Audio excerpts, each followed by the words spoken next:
I would like to shift to the gossip part of this. Okay. Gossip. What gossip?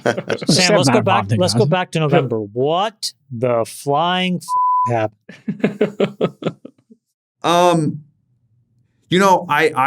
if you have specific questions, I'm happy to maybe answer. Maybe I You won't. said you But were going to talk about it at some point. So here's the point. What the hell happened? You were This is your fired. moment. You came back. It was a palace intrigue. Did somebody stab you in the back? Did you find AGI? What's going on? Tell us. This is a safe space, Sam. I was fired. I talked about coming back. I kind of was a little bit unsure at the moment about what I wanted to do because I was very upset. And I realized that I really loved OpenAI and the people and that I would come back. And I knew it was going to be hard. It was even harder than I thought, but I kind of was like, all right, fine. I agreed to come back. The board took a while to figure things out. And then, we were kind of trying to keep the team together and keep doing things for our customers and, sort of started making other plans. And then the board decided to hire a different interim CEO. And then many people. Oh my gosh. What was that guy's name? He was there for a Scaramucci, right? Emmett's great. And I have nothing but good things to say about Emmett in that whole process. And then where were you when you found the news that you'd been fired? Take me to that moment. I was in a hotel room in Vegas for F1 weekend. I think that's happened to you before, JKL. You get a text and they're like, "What'd you say? You're fired. Pick up." I think that's happened to you before, JKL. I'm trying to think if I ever got fired. I don't think I've gotten fired. I got a text. No, it's just a weird thing. It's a text from who? Actually, no, I got a text the night before, and then I got on a phone call with the board, and then that was that. And then I kind of then everything went crazy. I was my phone was unusable. It was just a nonstop vibrating thing of text messages, calls. Basically, you got fired by tweet. That happened a few times during the Trump administration. A few cabinet they did appointments call me got first tweeted out before tweeting, which was nice of them.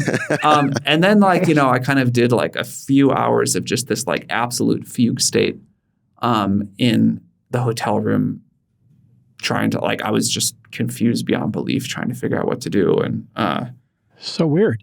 And then flew home at maybe maybe got on a plane at 3 p.m. or something like that. Still just crazy nonstop phone blowing up. Met up with some people in person. By that evening, I was okay, I'll just go do AGI research, and was feeling pretty happy about the future. And yeah, you have options. And then the next morning, had this call with a couple of board members about coming back, and that led to a few more days of craziness. And then it kind of, I think it got resolved. Well, it was a lot of insanity in between. But what percent of it was because of these nonprofit board members? Well, we only have a nonprofit board, so it was all the nonprofit board members. The board had gotten down to 6 people. And then they removed Greg from the board and then fired me. But it was But I mean, was there a culture clash between the people on the board who had only nonprofit experience versus the people who had startup experience? And maybe you can share a little bit about, if you're willing to, the motivation behind the action. Anything you can. I think there's always been culture clashes Look, obviously, not all of those board members are my favorite people in the world, but I have serious respect for the gravity with which they treat AGI and the importance of getting AI safety right.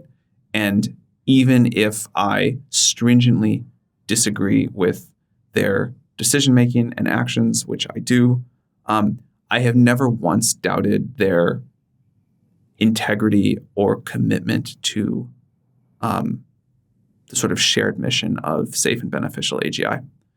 Do I think they made good decisions in the process of that, or kind of know how to balance all of the things OpenAI has to get right?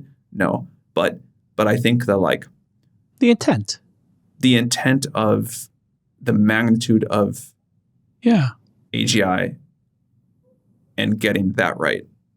Actually, let me ask you about that. So the mission of OpenAI is explicitly to create AGI, which I think is really interesting.